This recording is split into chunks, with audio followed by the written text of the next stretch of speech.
শুভ সকাল বন্ধুরা, ঘড়িতে বেঁচে গেছে 8:10। সকাল সকাল একটু বেরাবো বলে দেখো রবিবারের সকালে ব্রেকফাস্টটা বেশ জমিয়ে মা করে দিল। সকাল সকাল উঠে লুচি আর আলু ভাজা করে দিয়েছে, এইটা খেয়ে এখন বেরিয়ে পড়বো। সকাল সকাল এরকম ব্রেকফাস্ট করতে কিন্তু বেশ দারুণ লাগে, আর লুচি হলে তো ব্যাপারটাই আলাদা হয়েছে। লুচির সাথে সব কিছু খেতেই বেশ ভালো লাগে।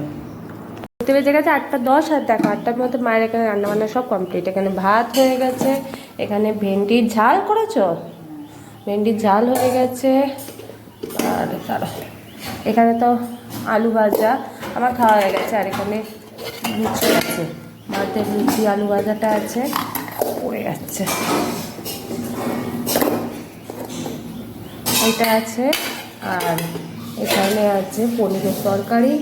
আর ওইদিকে আবার দেখো কি করছে, হয়েছে মা এখানে বাবার জন্য একটু চিকেন করছো। হ্যাঁ, চিকেন করছি। আমিও বেরাবো এক্ষুনি।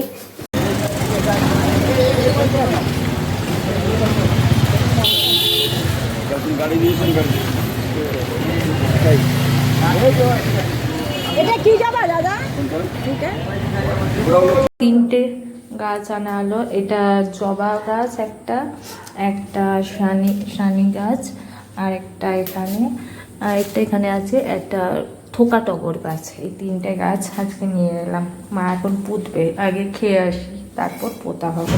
বাড়ির যে গাড়িটা ভাড়া থাকে আজকে নতুন রিক্সা কিনেছে, তাই সে আবার পুজো দিয়েছিল হনুমানজির মন্দিরে নিউ টাউনে, সেখান থেকে আবার পুজো দেওয়া প্রসাদ দিল। থাক, ঠাকুরের প্রসাদ একটু খেয়ে মুখে দিয়ে তারপর দুপুরের লাঞ্চ করবো।